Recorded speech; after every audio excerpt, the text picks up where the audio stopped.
অরণ্য সপ্তাহ উপলক্ষে বিশেষ উদ্যোগ।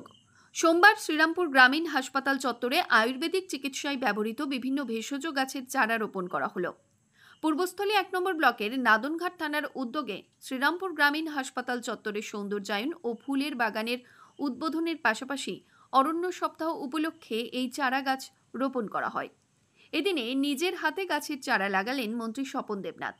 তার পাশাপাশি উপস্থিত ছিলেন এসডিপিও রাকেশ চৌধুরী, আইসি বিশ্ববন্ধু চট্টরাজ, পঞ্চায়েত সমিতির সভাপতি দিলীপ মল্লিক, ব্লক স্বাস্থ্য আধিকারিক সাইনেক সোম সহ অন্যান্যরা।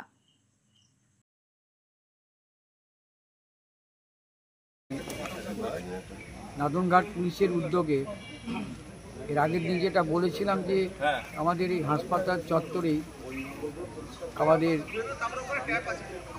যে আয়ুর্বেদিক চিকিৎসাতে এখানে হয়, তাই ভেষজ গাছ আয়ুর্বেদিক ওষুধ যেগুলোতে হয় তার একটা বাগান তৈরি হয়।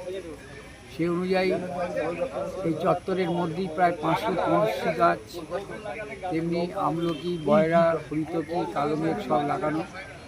আজকে এর আগেও হয়েছিল, আজকে শুরু হলো। সব ভেষজ ওষুধের জন্য যে গাছগুলোর প্রয়োজন হয় সেগুলো দিয়ে আমরা শুরু করলাম।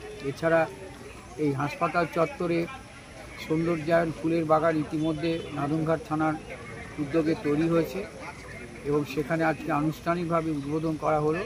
তাতে এসপি সাহেবের কথা ছিল, তিনি আসতে পারেননি, কিন্তু এসডিপিও রাকেশ চৌধুরী ছিলেন, আমি ছিলাম, পঞ্চায়েত সমিতির সভাপতি ছিলেন, আইসি নাদনঘাট আর অন্যান্য জনপ্রতিনিধিরা সকলের উপস্থিতি তার উদ্বোধন হলো।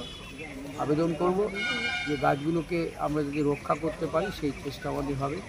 একদিকে হাসপাতালের চিকিৎসার জন্য 100 বেডের হাসপাতালে তৈরি হয়ে গেছে, কিন্তু সেই কেন্দ্রে ব্যবস্থাপনার জন্য সব কিছু নেওয়া হচ্ছে।